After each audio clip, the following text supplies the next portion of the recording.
గోంగూర పప్పును చేసుకొని ఇలా ఒక ఆమ్లెట్ కానీ ఉప్పు చేపను వేయించుకొని కానీ తీసుకుంటే చాలా బాగుంటుంది టేస్ట్. అయితే ఈ గోంగూరలో ఎక్కువ ఐరన్ ఉంటుంది కదా, అప్పుడప్పుడు ఇలా చేసుకొని తినండి, మనకి హెల్త్కి చాలా మంచిది. గోంగూర పప్పు చేసుకోవడానికి కందిపప్పును కడిగి వాటర్ పోసుకొని ఒక 1 అవర్ నానబెట్టుకోవాలి.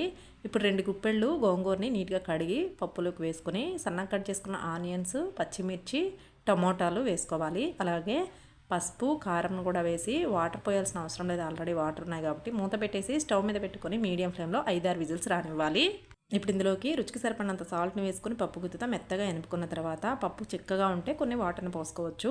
పప్పులోకి తాలింపుని పెట్టుకోవడానికి స్టవ్ మీద చిన్న ప్యాన్ పెట్టుకొని 2 టేబుల్ స్పూన్ల ఆయిల్లో ఆవాలు, జీలకర్ర, ఎండుమిర్చి, కొన్ని తెల్లగడ్డ రెమ్మలు, అలాగే సన్నగా కట్ చేసుకున్న ఆనియన్స్, కరివేపాకును వేసి ఆనియన్స్ బ్రౌన్ కలర్లో ఫ్రై అయ్యేంత వరకు వేయించుకున్న తర్వాత కొద్దిగా ఇంగు పౌడర్ను కూడా వేసుకొని ఒకసారి కలుపుకొని పప్పు గునిని స్టవ్ మీద పెట్టేసి ఈ పోపు మొత్తాన్ని వేసి బాగా కలుపుకొని 1 మినిట్ ఉడికించి తీసుకుంటే ఎంతో టేస్టీ అయిన గోంగూర పప్పు రెడీ. నచ్చితే లైక్